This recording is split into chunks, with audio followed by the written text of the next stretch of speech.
Pour ne rien manquer, abonnez-vous maintenant.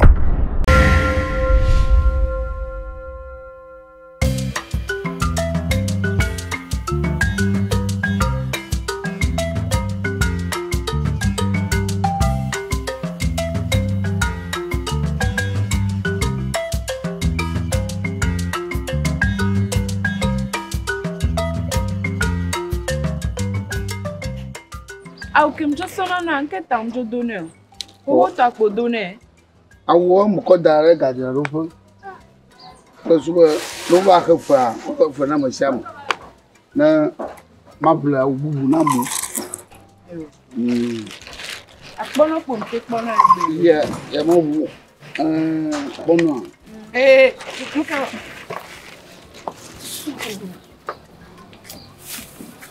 Ni trobe ni kan ti ma pa ko da wa to ya ke a. Ni gboro ti akporo ki mi la gba akporo la ba so ara ya so na da wa to a. E go mere. Wa ko tenu na jure ki. Ko tenu na jure ki. Kama neto. Amaziwo ba. Vale, lokotia. Over for me. Amaziwo.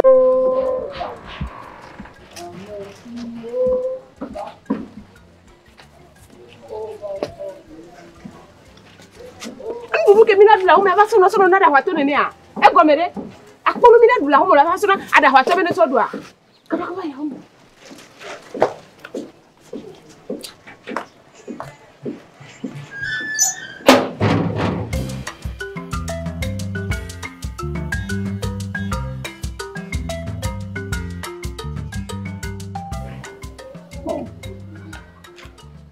Wale mo ma bi oro. Doka to pe no wo. Eno nya dokita be ni. To ale. To nyem le fi. Le bode ale. Amayi. Ni to go. Nyo wa. Iga to we. Mego. To wa. Azanta. Azan. O me ya zan po e me ji sha zan wi. O je si a. Mo jo trauma kaka pu gaton ganna kwa. Oyina. Ano bola la ya fia. Oh.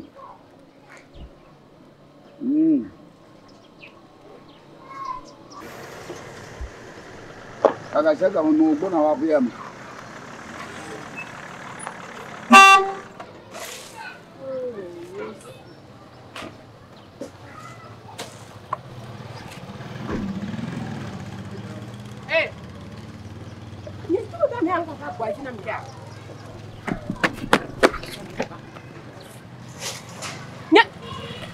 Figo mo ba so na da ambe a ni da hwato a. Ni trobe ngbadun na ndu bia. Problem wa so evo da. Tite.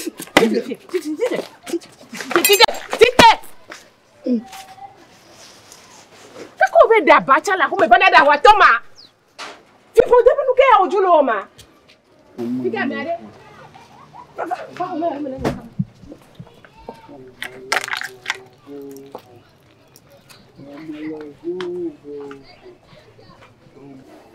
Toma la vovo.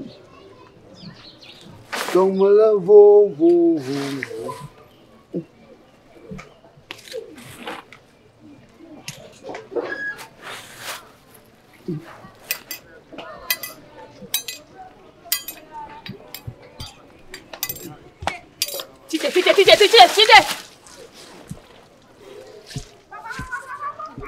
Perico atagena le tano. Egena le tano.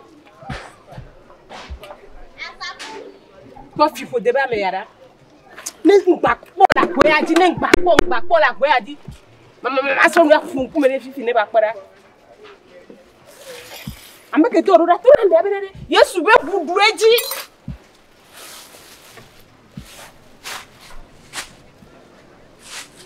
Nko lo ka fire.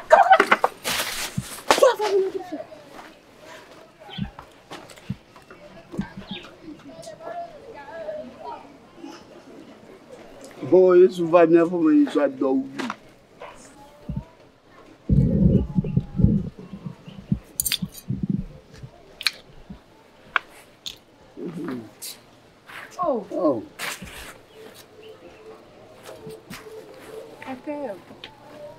Quoi? C'est possible pour Néné. Et maman continue Dieu. Maman se a sorti tu non.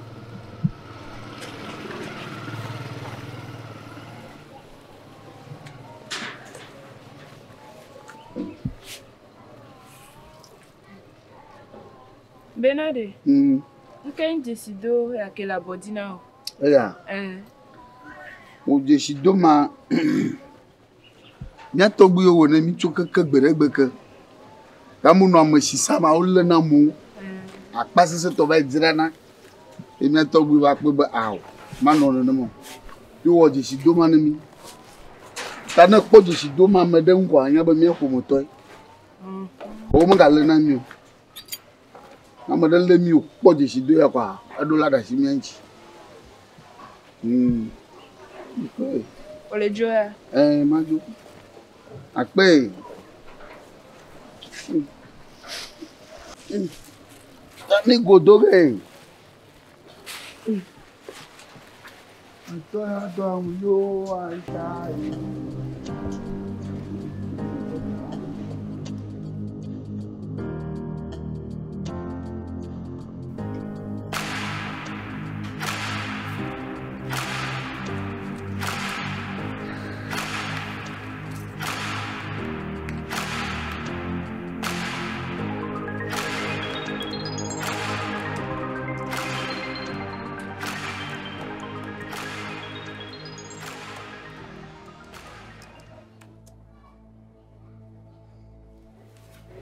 Olha esse gomé.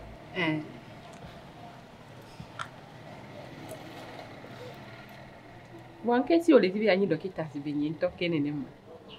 O drone mi. É me pole kondi kudeta. Le vieux que wa no le wa. Yo choji na be wa no. Umdibi abanyi senyala. Anyase na mere davwa. Ewela joy. Ewela ngwa ewela foklondi. Ba me ya. Musoko jone. Dokita kolani. Ga emuye dum le fiere ke no. Mama, mbe mabio benare. Jesido ya kela bodina are. Ukpona so holo wa. Nkebi jesido yo. Ukpo be me nyantinyo.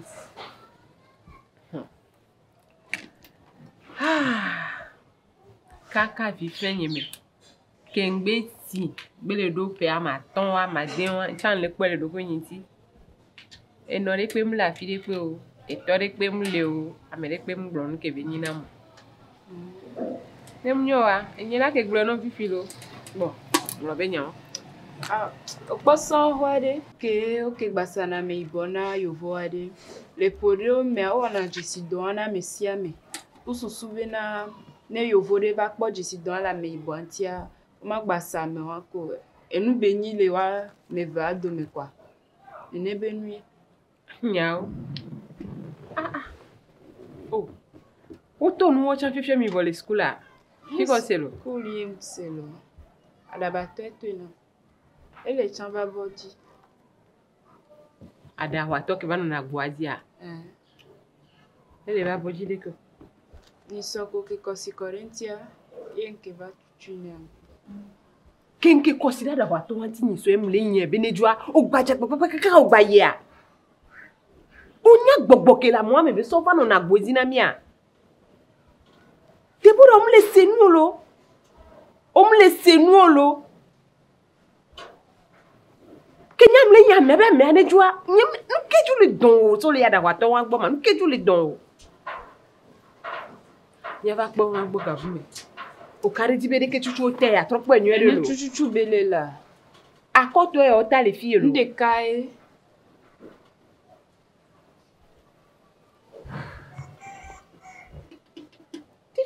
Adawa na me anya dawa to ade enu ya la no tamele ke ka ba no gbo nya dawa to yo la we le po enene amani nye kudo mi le pompo e gbo na nya tonto we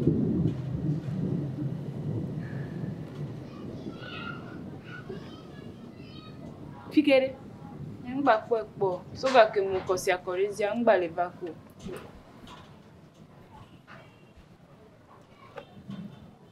jagba ne gba vakia ne mu la hwe me akpleva ne mu la hwe me wan lo ne nyim la hwe me ngba kan fo hwe me na mo ne nu agboadi a di nde ne ba du la agboadi ba no funu ne ma va po e be nyanya o nu ya le ntima o karu di nyore bo mu le bledo ko wa mu le mu be a ne ba pe ne mu yin yo ko nya be mu le nya me ajoa au plan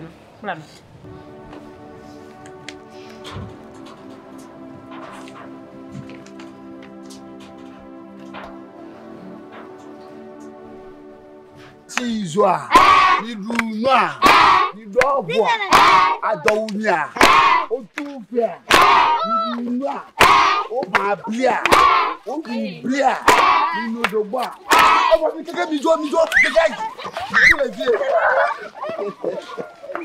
o na amele mi jola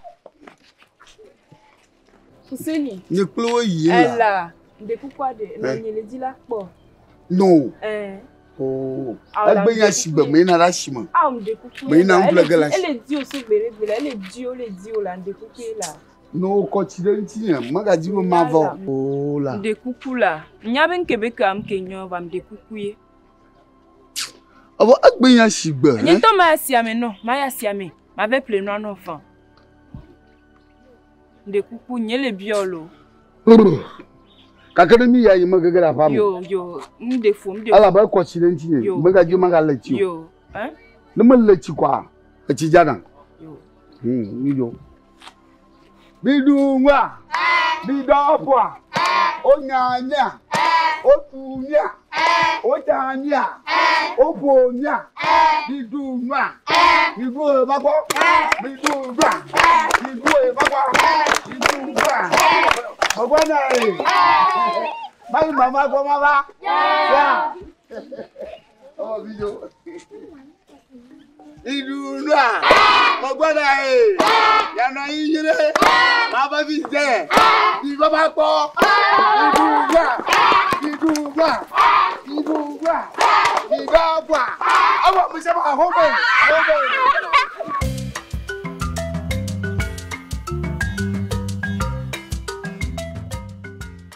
Miletinia munyi be munyi dokita yenti kwa na misia me befa be ade fu kwa ma de fu ne ode efu de amunyi nu we de pe ode egbe ogbanyi de chubileke no de fu ye so yo mte ba le tv wa de enya kem le bro ne no de fu ye so o va vovo yo ngba ba le pofu ngba te ba le tv wa de on la toléré aussi d'où divide pour la toléré que fou moi do fifi mi ma gbate de o vane ndi ma hoga pe ade ma te hoga wa ko la gbe nu le nti o aussi OK atiki ya nemi ya plastique ya aussi Africa plastique ya zenwede o so pono via na do sia ya pono via na do mu ko ti ona so fotoku ame Nimi on agenda. Ogwa. Osa, o donyeria. Bonsoir.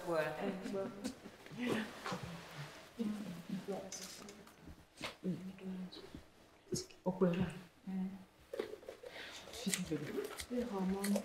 Jo, ojo. Lu pa mi kupe de ade. Nya se mi la bi won. Igbon gogo to arun ape kaka. Akpono bi wa ni lo ma titi aro. Ma pe. Dokita. Bye. Yo.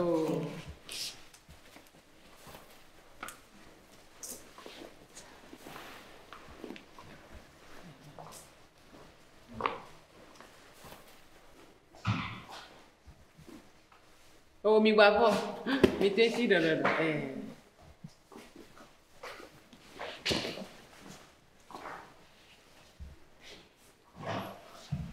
Ma ba boare.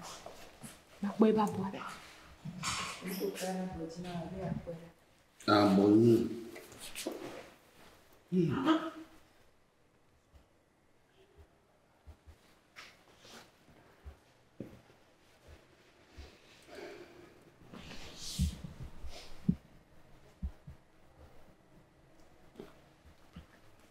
Plevana. Agbon no fu, agbon ya no fu, agbon keke no fu.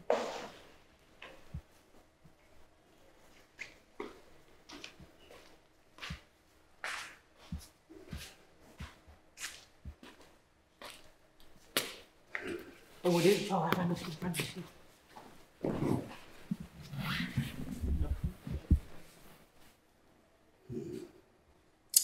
Maduba.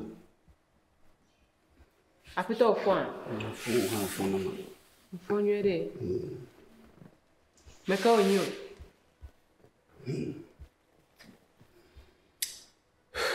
Enya le gbe. Le me je gon na. Avinya onya na na.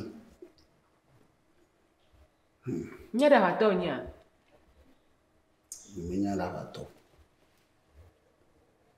Me nya da ba to. Nous y a tout niento la gbenyamo. Ina mo modo kinyala. Nu tatare nu fiko pelo. Bien. To ni tera botana. Ko pon chonchi namba. Nana ma yevu vano amoplan no mafi no wu. Tayo wajishi enemi le zona made kbuya mangata wona na kani so ma ijia mo khwedem eta pour makata me shama khwedem na divi e me tera bojini kwa que devient me to na divi e me tera bojini kwa ota fie ju fra ta mana ba ma la bojina nya la bojina video kata Ja fo me kai ko de ni bo enwa yo tanan chen. Nya maga po manya Onya le ko. Manya mi jo nya ba bereka madaba gbono ba ya pro mi moji de fu pepe wuli ota de ma va odo oh e jojina e ble gare tanya blombi ni yevode akpo manye dore ka o mi na akpo gale mi to mi do kisho o va sani vignon vie de capé la signe ika mu nyemo lo Fuseni nyemule senya wantogomo Gayon bo ko molira Gayon o le ko ma pede ne yo Vaton e peaton Vaton wa o le ko ya me ni so are ne de obi om so na o be ko fetiti enti koto kubla ton ko de me Gayon bifi amalo no gbesi agbene ne a bo de viara Gayon eye jenya gomari nyemanya bo nyate petuno akaye va do fievere de viala de viatala de viatmete o Gayon wa Fuseni do Tomasi de viare de via de manya to beni o se gomia de manya to beni de via njibe ya fahihi ya mu e wo klo de ya hiya mi eno ya mingbo ma wo klo ejo ho aya ko le du so bi fen kaka ba do ga me ko a e vi o chan do de ka ya o se bena wo de kapo e le yo me na mbe na be ma wo ho ma ne ya ma klo yo dia ne mu yo ameko le yo me na ma van kpo be na be ameko nya wala on tepe e o em so ganye so ho ma no Gayon nyemagbolo kaka po de viada me ka gbo me blege do fia ajo Fuseni po nyate po to Gayon na la chien ka tan ko to kwa ton bieje bono to le ton me ye mi ya du keke nene o e bo ma ga gble de viada o Gayon ma buna de kanu o po nyin to le fia o pom le fia ne mu to no de ke be joro dinye so vi fe me kaka egbe me mbale yo fode ye mbale polo amoso le yo fode a to la budo nyando ma pedo nti odo sonti no te ma so ne so fion ne nyame ne no la ba gbon wa ne ma ku ga ye don ti ore Gayon nye pro de livete ko passport we ya e ya abota bo ma ka so no zo mo aso do aya me ho aye ya e ya mo ho nwa agbare no se ka no do fode a ehun la jasi o se ka la to nkoko O la to hun kuku zere kande o jaba nani abe le di doyo. Ame ko nyina ma eto bona me ko dewe. E ma di barana wore. Va devia e be no zizi na me. Hein? O be gawan ko lesia. Ganyo. Matema. Khoya dadi. Ho le gada. Ho. Nge mi la wari. O la soga. So da de sunde ngoma na devia. Ne devia ba fun wa. Devia ele pompo de kare karo. E pe ne lesio. O patron yi. Ele pompo Lo ko jivi gogorogi ko no awon yi. Ne devia ba fun wa de. E la soga ya. Ne gula me de la hoya me ko ya to ke terenti wa. E la po devia no. E so godo are. O la tak pe ne ke ko ya to. Ne wa musu anga te ma to so le so pe no. O ya so pe. Ganyo le ke garden via la. O ka ba mi ajo. Aya me ho am no na te pa me ro. Kuseni so gado su de comme la devia la. Ganyo. Jafo.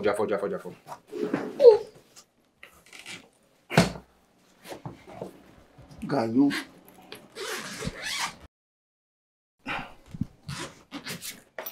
Lo nou va. Lo ou va la Fuseni. Ganyo le kenya ya le. Ihe ya mere, nye si na gbeto gbe nya. Ya vuvuma. Sono. Ne no funa ma ple nou bo no. E yari. Ne avivo lo la vion ma la ola do. So on da chaba. Ganyo.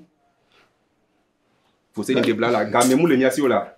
Ya me hona tu le nya gbo la. E ko ja do. Ma do ya ko. Abo do.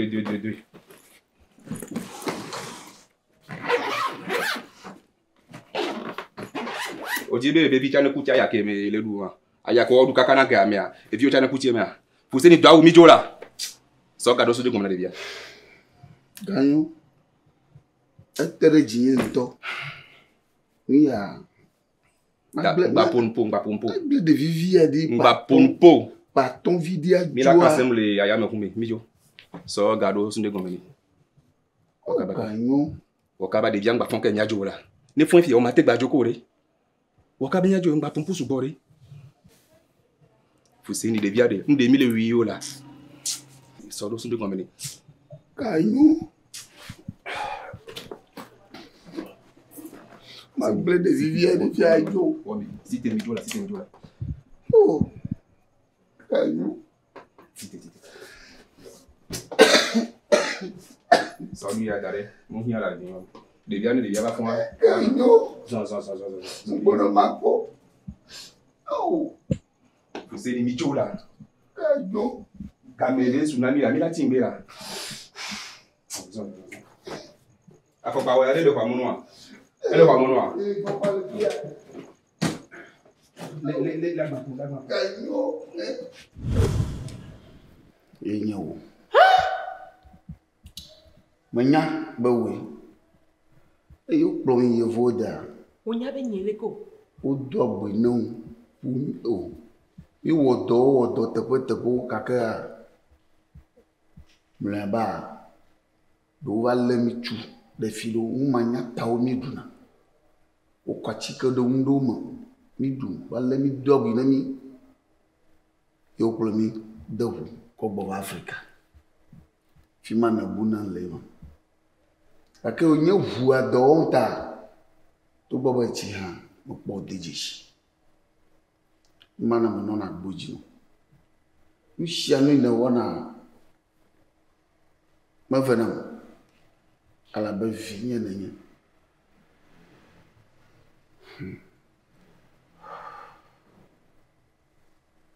mon code qui y a là, le sous marque, ma gamme va vivre comme et na aller na le hafiata.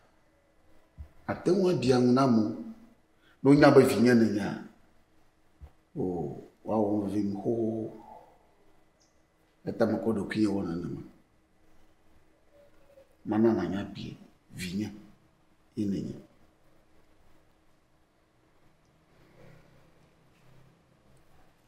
Fifi ko gbronyo keke woji be ma tite ma va kpla lo komena wa onya ya ke muduga ko mo glendare a onya ya ke muduga ke men o glenye bi fe tukwi daro ko me yo jo a vinya atwa do ya e manya ba ya duga aya ina duwa eyi nya me do alo le wuto ne me nyoa me bu no kankan vo me maga kpom gbede ike ne do ya ba do fi ne le fia maga kpom la nyi banji ta me ga vo me se kuto ari blo na ba ko lo do wi tuma ne be vi suere tua wa ma no fi fi la ko ina ne me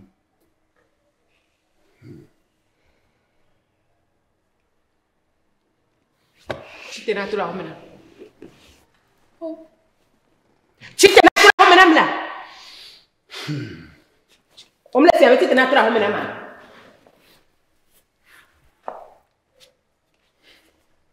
Ola TV la douji la boule vi fait tu cuidado comme. Bejo in Dubai. Fais ma bonne ne bateau la homena. Vonya maglo na baraka chungu mauna la caractère no ceci pour makata me dia gbe Ah maman me de coucou là. Nana nieto ye. Maman. Baka mentio. Eto ye là. E ma una ka ko gba ba po pa nye joni ne a. Maman. Pour être là homena. Ah maman, bonne nous là. ji la shiwa na la shinya mano gbe fio aka mo ko na ma bien majo Fais ma bonne bateau la homena. Ah maman, ba Fais ma bonne bateau la homena. majo iko sia majo negativo ile ho majo iko majo iko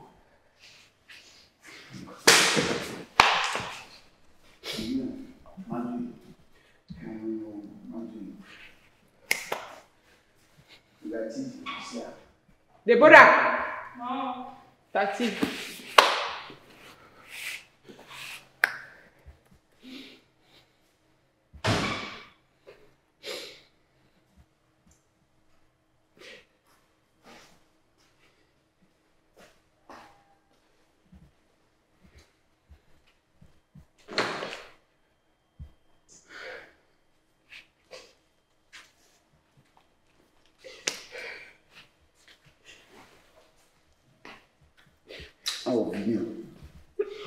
Sonho de dar o catacão e na home da Odima.